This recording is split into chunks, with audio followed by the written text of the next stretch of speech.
This is the issue. Joe, this is the issue for the American people. Not transgender sports anymore, not who's gay in the president's administration, not what's in the Epstein files.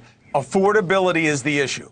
Yeah, this visceral language is not going to change anything. The president has to understand people are feeling the hurt. Chris Cuomo on his NewsNation program had two absolute clowns in Joe Manchin and Chris Sununu to speak with him, to debate, to converse about Donald Trump's anti-affordability tour. We're going to take a look at clips of Joe Manchin, Chris Sununu on Chris Cuomo's show. I have a lot of thoughts that I want to share as well. Let's get into it together.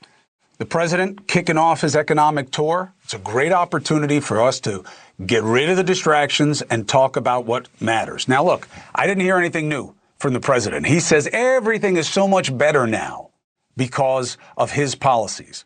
Is that how it is in your life? Because it's not like that in my life, and it's not like that for small businesses all over the country. So let's discuss.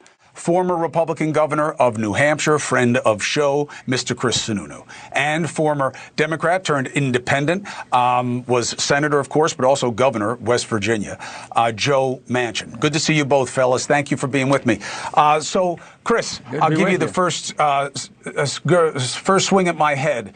Do you believe the president gave people the straight dope tonight on the state of the economy and his tariffs? Well, I'm going to be a true politician, and I mean this sincerely. You're both right. You really are. And I heard what you said at the top of the show, and I think you hit it. The president, I mean, there's no doubt energy costs have come down, eggs and a few certain products have come down. When you talk about affordability, you're really talking about, for the average American, it's housing way up, healthcare way up, and the regulations that surround those things are really making it difficult. And you brought up a really good point. Oregon, Washington, California. Geographically, there's a huge disparity there where those prices are way up. Housing and healthcare and insurance, nobody can afford it out there. New Jersey, Illinois, places like that. But if you look at Iowa or Oklahoma or Mississippi, I was just in Kansas City, a lot of groceries have come down, a lot of affordability in those states. So my argument is you have to look at it geographically, and you have to look at it at product by product. The big one for me, though, is energy. No doubt that has come down, and that kind of relates to everything as it moves around the economy. Right. I agree. The question is why. Now, Joe, I don't want to step on your own message. So you tell people what you want in terms of what you're ready to talk about with healthcare. But the idea of giving people health savings accounts and allotting the money, that's fine. Yeah. It doesn't change the cost structure, though, Joe. They're still going to charge whatever they can get away with in these companies. Well, let's start first of all. What Chris said, he'd give you a pretty good analogy of what's going on. The bottom line is energy is two different forms of energy.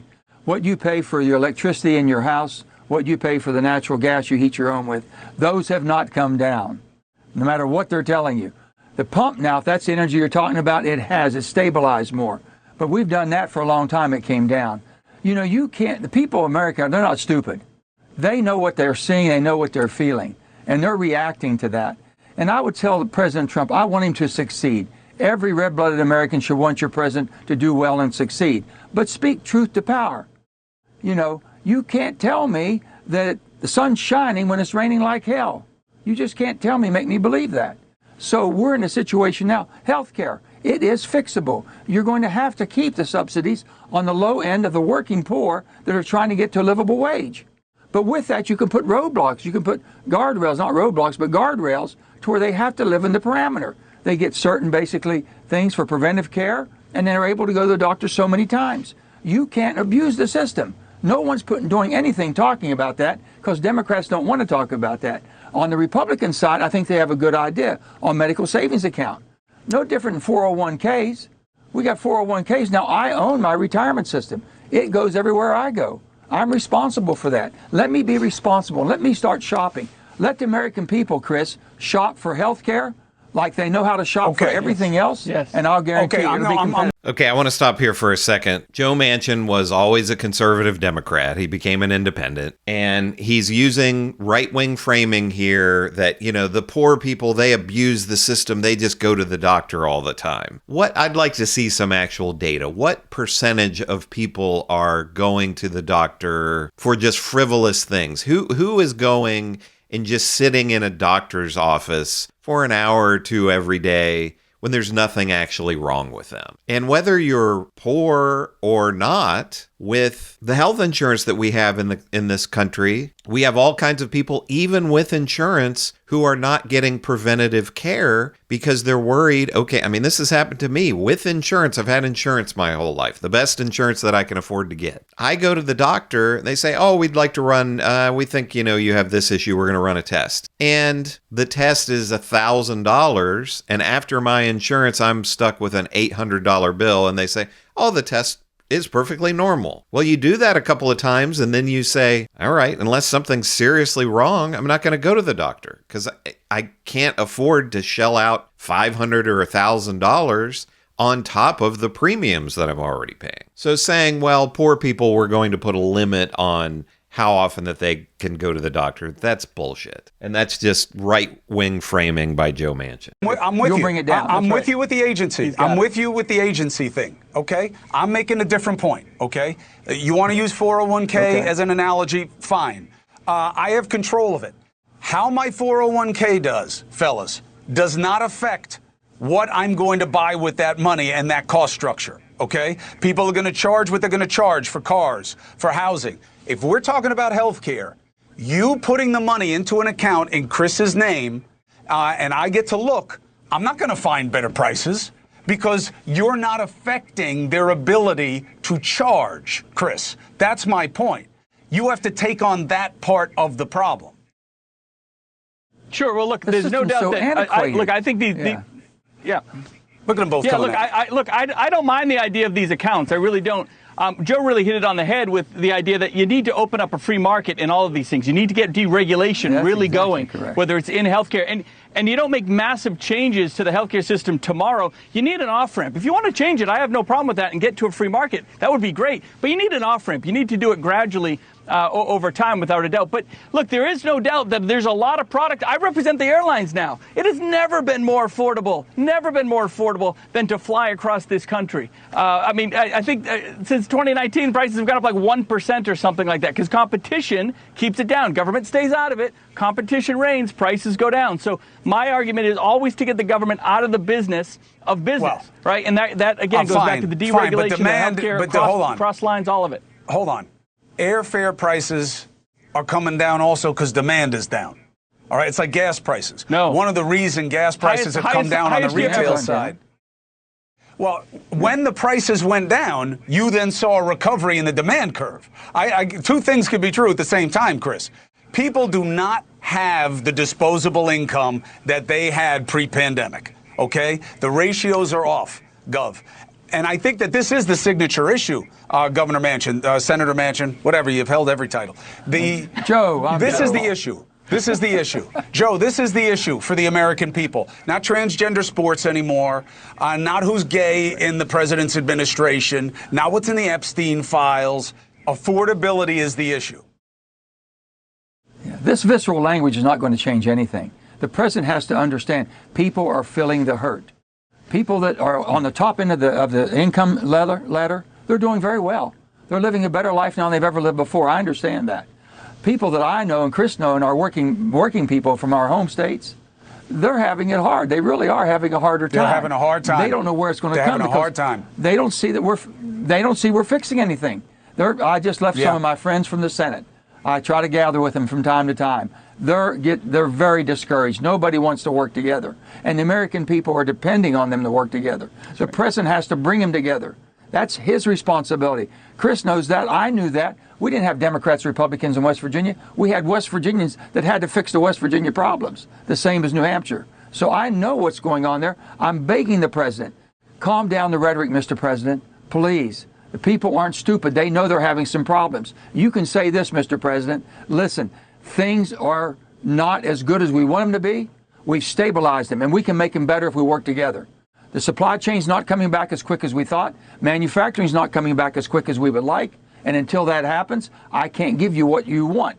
Now, if they're telling me that the tariffs, if the tariffs are working so darn well, why are you giving $12 billion to the farmers? Why are you wanting to send a $2,000 check to every American? It makes no sense. Which is their own money. $38 trillion debt.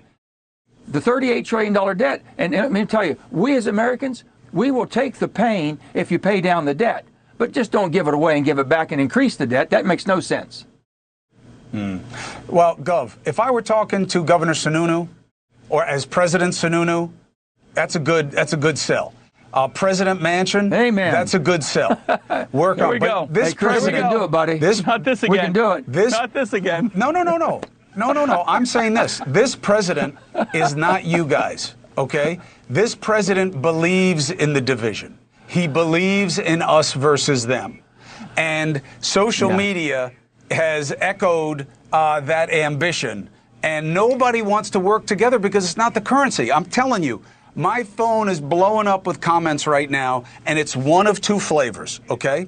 One is, stop lying, Biden sucked, everything's getting better, enjoy the ride, give it some time. That's one. The other side is, every word this guy says is a lie, and his answer on health care, which is crippling people, is Obama sucks. And, he's going to take care of his rich friends some other way. That's where people are. Nobody's saying work together, Chris. They've abandoned that hope. What do you do about it? Last word to you.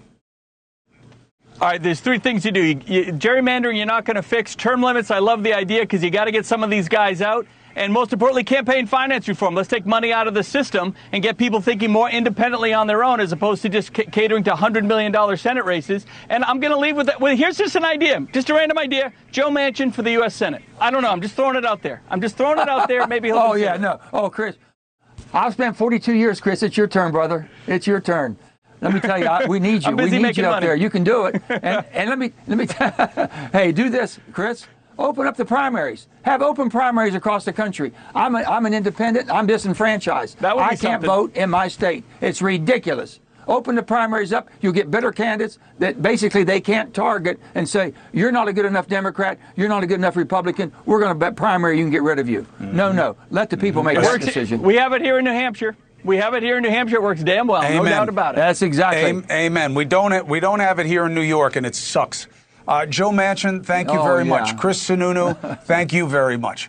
So even though I think Joe Manchin and Chris Sununu are clowns, they each said something that I agree with that has nothing to do with affordability. I agree with Joe Manchin on opening up the primaries. We need that. And I agree with Chris Sununu on getting money out of politics. We need that as well. None of those short term are going to do anything about affordability. Chris Cuomo, I have problems with Chris Cuomo because he loves to play the both sides thing all the time. Well, the Republicans and Democrats are equally bad. That's not true. But this was a good segment, in my opinion, from Chris Cuomo because he made actual valid points in terms of Chris Sununu tried to talk about how great airline costs are right now, and Chris Cuomo said, yeah, because people weren't flying, the costs went down. And just the fact that Chris Sununu represents the airline industry, so apparently he's a lobbyist for the airlines, I guess, even though he's talking about getting money out of politics. Why would we want to take an industry that people are unhappy with flying?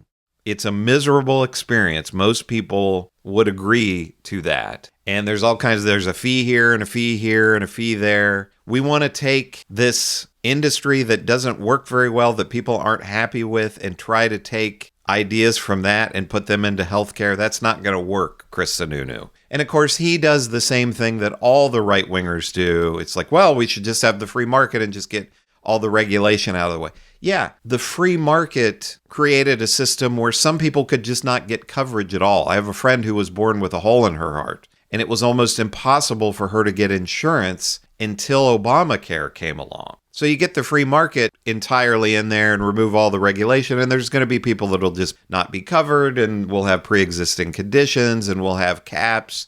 You get to $1 million, and then you don't have insurance anymore. The free market is not the answer. We have an answer that other countries, other civilized, industrialized countries have put into place, and it's a single-payer system. We can call it Medicare for all. We can call it Trump Care if we wanted to. But that's the system that we need.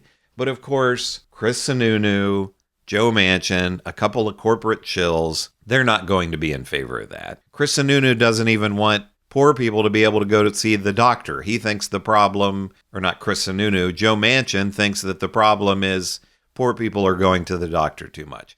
That's not why our healthcare system is as screwed up as it is. But these guys know that, I think. But let me know what you think about all this. Do you agree with what Joe Manchin and Chris Sununu had to say? Do you think either of these guys have any ideas that would actually improve our healthcare system? I don't. I don't know that Chris Cuomo does either, but I think he's a little bit more honest about this than Joe Manchin and Chris Sununu are. And he's absolutely right that all Donald Trump wants to do is just sow division in our country. I mean, we've seen this for a decade now. That's all Donald Trump is about. He's not going to fix any actual problems in our country. He's going to funnel money out of the Treasury into his pockets, into his family's pockets, into his friends and donors' pockets, and he's going to sow division. That's who Donald Trump is. Let me know in the comments what you think. Make sure to give me a like and subscribe. I am Chris on Culture, and I'll see you in the next video.